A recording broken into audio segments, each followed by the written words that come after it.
Reuters wrote an article here that seems like it's from The Onion because it basically fearmongers over peace. War end declaration, slippery slope for U.S.-Korea presence. That was said by the UN Command General.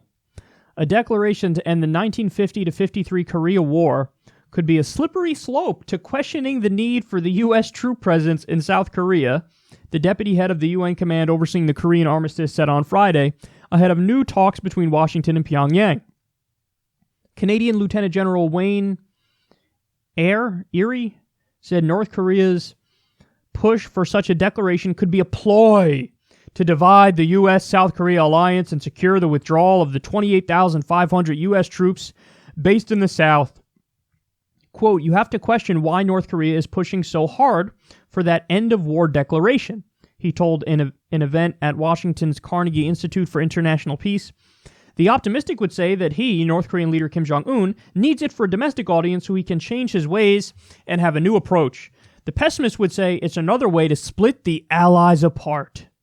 While saying that the current mood of détente and negotiation had given hope for a process moving forward towards a lasting peace on the Korean Peninsula, Erie said the North Koreans were experts at separating allies.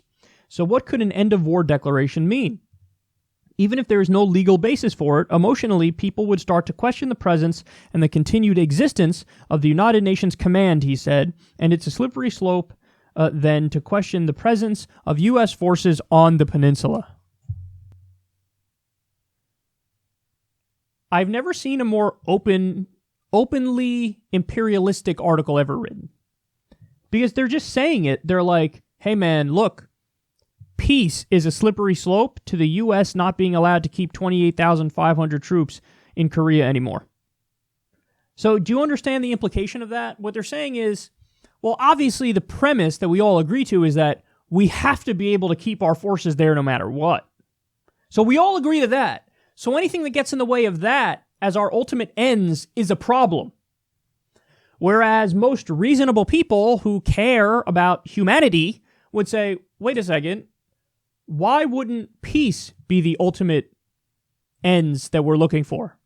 Shouldn't that be the thing that we try to achieve? Because what they're saying is, what we need to achieve is keeping our troops there. And so anything that gets in the way of that is a problem.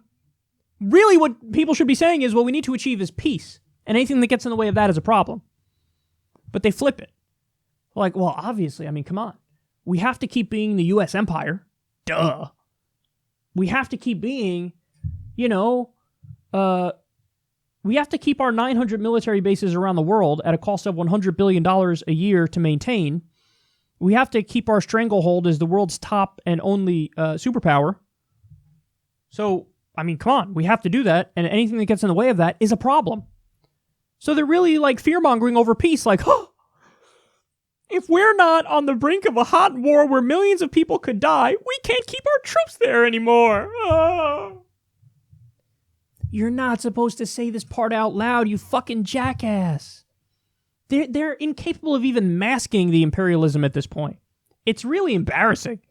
Because again, most reasonable people will go through this and say, huh? Come again? That's what you're concerned about above all else, that you want to keep 28,500 U.S. troops there. And this idea that if we don't get to keep our troops in South Korea like that, that now somehow the U.S. and South Korea are no longer, friendly anymore.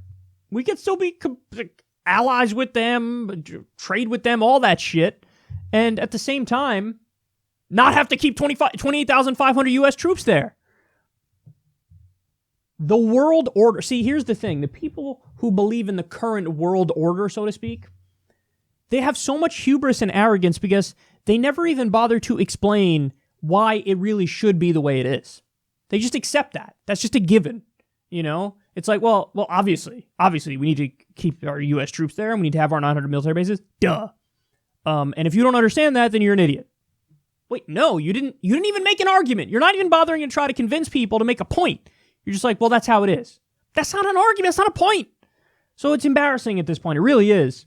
And I hope we get our troops out of there, and I hope we have a long-lasting peace deal, because I'm not a fucking insane maniac who's up my own ass in elitism and establishment politics.